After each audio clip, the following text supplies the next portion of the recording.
Bonjour tout le monde, je suis Florent Mounier et soyez les bienvenus dans Le Virage Pro, le podcast dans lequel nous décryptons avec des experts les solutions concrètes pour simplifier votre quotidien et celui de vos collaborateurs.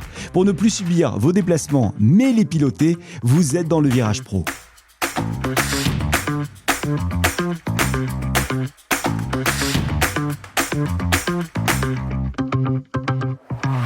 Dans ce troisième épisode, nous allons évoquer les outils de réservation et l'expérience collaborateur. On va se demander comment simplifier sans perdre le contrôle. Selon la nature et la taille des entreprises, les besoins diffèrent en matière de réservation de véhicules en location courte durée. Quand les grands comptes recherchent des solutions sur mesure capables de répondre aux enjeux de gouvernance, les TPE, PME et structures moyennes demandent avant tout de la flexibilité et de la simplicité.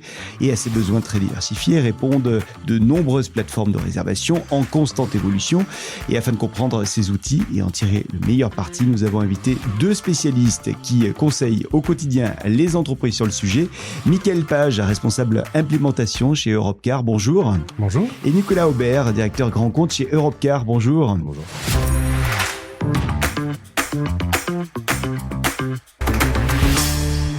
Mickaël Page, pour commencer, pourriez-vous nous faire un petit historique des principaux outils de réservation qui existent et ce qui finalement les ont fait émerger? Oui, effectivement.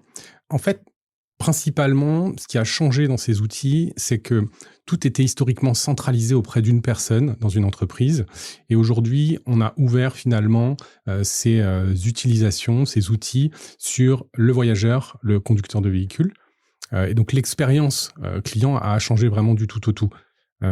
À la base, comme je le disais, donc au sein des entreprises, c'était très centralisé avec des règles bien strictes. Une personne, voire deux, gérait les déplacements, les locations de véhicules pour l'ensemble de l'entreprise et pouvait également faire appel à une agence de voyage parfois pour les plus grandes entreprises. Mais tout restait vraiment manuel par appel téléphonique, envoi de mail et éventuellement même de location papier.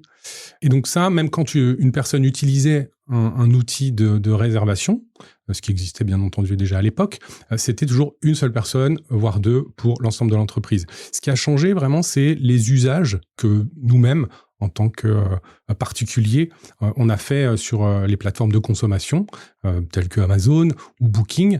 Et finalement, dans le monde professionnel, ça a aussi évolué, ces usages, sur des outils qu'on appelle des self-booking tools, les SBT, qu'on pourrait traduire en français par outils de réservation en autonomie.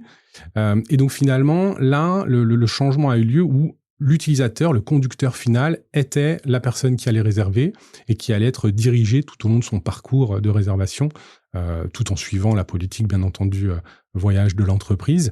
Et vraiment, c'est ça, le grand changement qui a eu lieu sur ces outils ces dernières années. Alors, les besoins varient selon la taille des structures, bien évidemment. Quels sont les outils prioritaires, d'après vous, pour simplifier la réservation et la gestion des déplacements dans une PME ? Pour les PME, je prends la main, mais pour les PME, on ne sera pas forcément sur l'utilisation d'un SBT cette fois-ci. Donc chez nous, chez Europcar, on a deux types d'outils de réservation qu'on va pouvoir proposer. On a l'outil Europcar, qui est un site web, un peu comme ce que peut proposer notre site internet grand public, mais là, ça va être un site avec des connexions sécurisées et avec des fonctionnalités vraiment dédiées aux professionnels. Et on a également la plateforme de réservation multi-loueur qui s'appelle Resacar, là où 15 marques de location de véhicules peuvent être proposées. Et donc, ces deux outils, finalement, on va les proposer à nos clients et on va pouvoir personnaliser également en fonction des besoins de chaque entreprise, qu'elle soit même une PME, une petite entreprise. Elle aura peut-être besoin de fonctionnalités et de gestion de politique voyage, comme par exemple rendre obligatoire des données de facturation qui vont ensuite apparaître dans les flux qu'on va transmettre aux clients, ou créer des utilisateurs différents qui vont avoir des règles de gestion. Donc voilà, tout ça, on peut le proposer à nos clients PME, PMI. Alors pour les grands comptes, les besoins sont plus complexes. Comment est-ce qu'on concilie outils de voyage, le fameux SBT dont on parlait précédemment, et gestion de flotte ? Ça, c'est justement en fait tout l'enjeu de la direction des ventes grands comptes d'Europecar France, d'avoir des key account managers qui soient vraiment aguerris à ces différents cas d'usage. On va faire finalement un audit avec nos clients de ce dont ils ont réellement besoin. Pour la partie voyage d'affaires, nos clients grands comptes ont forcément un SBT, une agence de voyage. Notre rôle sera ensuite de les conseiller plutôt sur la partie gestion de flotte. Alors, dans le cas où le collaborateur assurerait lui-même la réservation, comment est-ce qu'on peut nous-mêmes nous assurer qu'il reste dans le cadre de la politique voyage de l'entreprise et qu'il n'en sort pas finalement? Ça va plutôt être à la main de nos clients entreprises finalement, puisque nous, on va faire finalement une proposition d'offres de catégories de véhicules à nos clients acheteurs, et ensuite ils vont décider du paramétrage vis-à-vis de la politique voyage. Donc c'est le paramétrage qui doit être effectué, on va dire, de manière tripartite entre l'agence de voyage, l'outil de réservation, le client et la quatrième partie qui est le loueur. Alors, vous travaillez main dans la main avec les grands éditeurs technologiques du marché. En quoi cela fait de vous un partenaire conseil? Je dirais que justement, en ayant l'habitude d'échanger avec nos clients qui utilisent tous ces fameux outils que propose le marché travel, on va finalement s'imprégner, on va apprendre de ces outils, et finalement on va pouvoir conseiller d'autres clients, d'autres prospects sur tel ou tel outil. Parfois ils vont nous interroger eux-mêmes, les clients, lors d'appels d'offres, en nous disant voilà, j'hésite à changer de plateforme de réservation, et nous justement on va pouvoir les conseiller sur les connaissances qu'on a de ces outils et ce qu'il est possible de faire surtout sur le monde de la location de voitures. Et on va pouvoir aussi conseiller en interne chez Europcar. Moi, j'organise des sessions de formation justement pour les commerciaux, pour que eux-mêmes derrière puissent connaître ces outils et en parler lors de réunions clients et des connaissances justement qui vont pouvoir apporter aux différentes questions que les prospects peuvent leur poser. Nicolas Aubert, vous confirmez que ce rôle de formation vous est utile au quotidien? Oui, complètement, c'est super utile parce que finalement nos équipes vendent un produit à la base, enfin pas forcément un produit, mais on va plutôt dire un service, mais finalement ne sont pas derrière l'écran puisqu'ils ne savent pas spécifiquement comment fonctionne un outil de réservation à la base. Donc toutes ces formations vont nous permettre effectivement d'acquérir ces compétences et de nous retrouver dans la peau de l'utilisateur final. Alors, à l'ère du tout digital, quelle est d'après vous la juste place de l'humain et du support client dans cette gestion des mobilités professionnelles? La gestion de l'humain, elle est super importante, mais là encore, c'est finalement les choix que vont faire les entreprises par rapport à leur politique voyage. Encore une fois, nous on apporte du support de humain quelque part avec des équipes dédiées qui vont pouvoir répondre aux agences de voyage sur les problématiques qu'ils peuvent rencontrer au quotidien.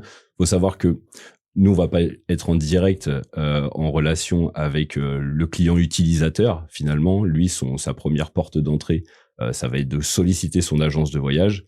Nous, du coup, on a une structure dédiée à ces agences de voyage qui vont pouvoir leur répondre quand ils vont rencontrer des problématiques de disponibilité, de paramétrage et autres. Oui, effectivement, c'est ça. C'est qu'on a une cellule dédiée à Boulogne-Billancourt, au siège d'Europecar France, mais on a aussi des équipes techniques qui se trouvent à Paris, dans le 17e, chez Europcar International. Donc finalement, on est au cœur des informations, que ce soit du commercial ou opérationnel, et vraiment, donc on va pouvoir passer le relais et apporter un support justement aux agents de voyage qui, pour leurs clients, peuvent être confrontés à des difficultés ou à des questions.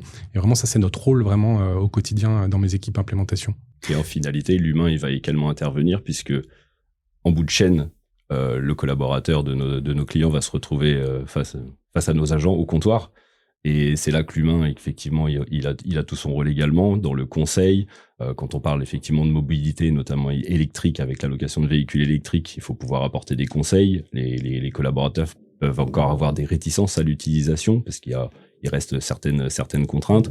Donc il y a nos clients qui vont en plus pouvoir apporter à leurs collaborateurs des outils pour pouvoir être bien formés, avoir une chaîne dans le déplacement professionnel qui soit relativement complète avec une politique voyage qui intègre vraiment toute cette partie RSE, le choix de partenaires hôteliers qui vont pouvoir sur lesquels les collaborateurs vont pouvoir sélectionner des hôtels avec des bornes de recharge et donc nos agents au comptoir vont in fine pouvoir faire partie de cette chaîne pour guider les voyageurs. Comment est-ce que les outils émergents relèvent le double défi de la RSE et de la data ? Au niveau du RSE, effectivement, il y a des paramétrages spécifiques qui vont être mis en place. Comme je le disais, la politique voyage de nos clients, c'est une intégration complète d'avoir un voyage le plus écologique possible. On voit qu'il y a beaucoup de transferts d'utilisation de l'avion vers le train. Ça, c'est la première étape. Et en bout de chaîne, comme je le disais, l'allocation de véhicules électriques. Mais au milieu de tout ça, il peut y avoir le choix du partenaire hôtelier qui offrira des solutions de recharge. Exactement. Et donc, sur la partie data, finalement, les outils de réservation ont ce besoin de recevoir des informations claires et régulièrement à jour. Et ça, c'est notre rôle de s'interconnecter justement avec tous ces outils du marché ou les agrégateurs que ces outils peuvent utiliser comme les GDS. Et donc finalement, en envoyant de la donnée qui soit mise à jour très régulièrement et correcte, ça va aussi permettre d'avoir une data qui soit utilisée concrètement pour justement dans le cadre de la RSE.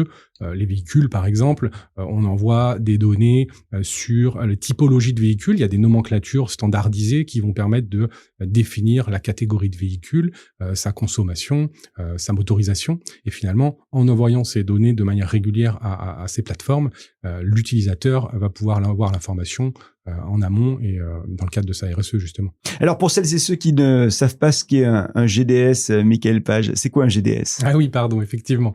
En fait, un GDS, c'est un Global Distribution System. C'est historiquement les outils utilisés par les agents de voyage. Et ce sont ces plateformes, donc c'est Amadeus, Sabre, Galileo, et ce sont ces plateformes finalement qui vont permettre de connecter ces fameux SBT afin de recevoir l'ensemble de la data du travel, donc hôtel, rail, aérien et location de voiture. Alors, vous avez tous les deux évoqué le fait que les clients en grand compte ont des objectifs RSE. Est-ce que ces clients se donnent toujours les moyens de leurs ambitions ? Alors, pas toujours. On remarque que dans l'intégralité des appels d'offres que l'on a aujourd'hui pour le voyage d'affaires ou la gestion de flotte, il y a des vraies volontés d'engagement RSE de notre part, d'avoir une proposition de véhicule électrique qui soit très large. Derrière ça, il y a une forte disparité en fonction des clients sur la mise en application de cette politique RSE. Il y a certaines entreprises qui vont mener une vraie conduite du changement. Alors, ça passe par la distribution de cartes de recharge dans le pack du voyageur. Ça peut passer également par de l'installation de bornes de recharge sur les sites du client pour que les voyageurs puissent venir se recharger et repartir finalement le soir avec un véhicule qui contiendra encore de la batterie. Et ça passe également par du paramétrage de l'outil. Pourquoi pas une application du véhicule électrique en première visibilité sur le SBT plutôt qu'un affichage Best Buy qui est souvent utilisé par nos clients. Pardonnez-moi Nicolas Aubert, vous venez de dire Best Buy, c'est quoi ? Ça veut dire quoi ? C'est l'affichage du meilleur tarif en premier. D'accord. Sur l'outil de réservation. Et donc pour finir, ça passe également par nos équipes, encore une fois, au comptoir, qui vont pouvoir prodiguer des conseils les plus précieux aux utilisateurs finaux pour l'utilisation des véhicules électriques. Et sachez qu'on vous a mis un guide complet qui est à télécharger en description de cet épisode pour aller un petit peu plus loin dans votre écoute. Merci à tous les deux. Michael Page, je rappelle que vous êtes responsable implémentation chez Europcar et Nicolas Aubert, directeur grand compte chez Europcar. Merci à vous de nous avoir suivis. Fin de cet épisode de Virage Pro. On se retrouve très vite pour de nouvelles aventures. Merci.